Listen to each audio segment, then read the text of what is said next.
Yeah, while I'm still waiting, you see now, it's still playing games. I'm doing sell stops now. Because one thing I know about this thing is that it will move fast. It will move fast. It will move very fast. So let me just do this. I'll show you results. I know they can see that people are putting sell stops and they will try to manipulate, but it's far. Let's go sell stop.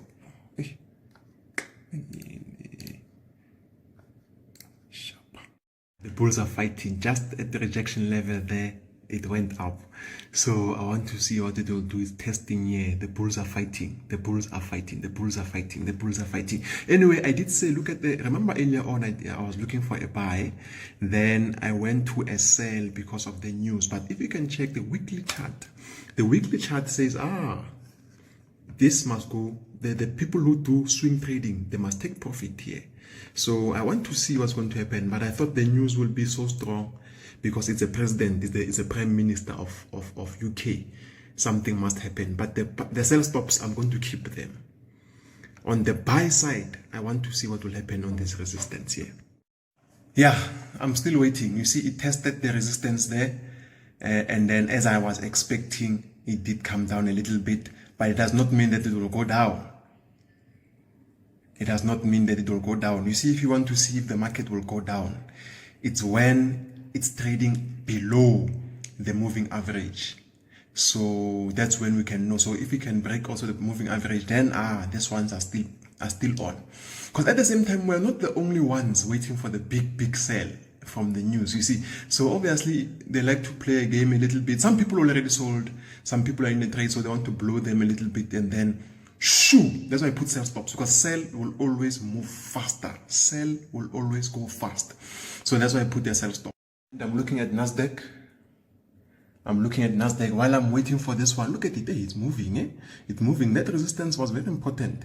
It's moving. It's moving. It's moving. We'll see if it tests the resistance again.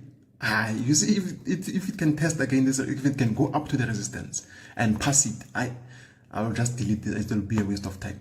But what it's doing right now, it's still, within that. It's still confining to the rules of trading. What are the rules of trading? The rules of trading, they say that there is something called QML, Quasimodo levels. So meaning that you'll find that where the market has touched before, it will always react. So if the market does not react where it has touched before, then there's a big problem. So when you know about QML, you'll understand how it works. But I'll go deeper onto QML, how it works. And then I'll tell you more about that. So if the market, I can say to you, this is the resistance, and the market really bounces there, it says that the resistance is very powerful. Even you must write it down. Because if it comes back again to that resistance and it passes high, let's delete these things, you see. But if the other bar, let's say the other 15 minutes bar is still red, I don't want to talk. I'm checking Nasdaq also. Nasdaq. I'll tell you more about Nasdaq. Yeah, no, today something is really weird with the market. It's just not, it's almost, and GU is not like this. GU is not like Nasdaq. Nasdaq, you can expect those kind of things. It's trading like Nasdaq. It's volatile, and it's volatile without direction. It's directionless. For example, yes, it's respecting the resistance there, but usually my things don't even take more than 30 minutes. 30 minutes waiting for one there. I don't like those things because those are for the swing traders. You see, okay, it's testing again the resistance. It's testing. You see, so it's testing. It's not sure. It's like they're just not sure. And usually when it's like this, I like to step out and watch, because of where it's just not a. It's just not good, because you'll end up trading frustrated. Now you want to buy when you are buying, it shoots down. When you want to sell, it's like Nasdaq. Nasdaq does those kind of things. And Nasdaq, you can understand because Nasdaq is highly volatile. You can expect spikes. Right now, I'm waiting for a big move on Nasdaq. There's going to be a big move. Remember, they also got the weekly.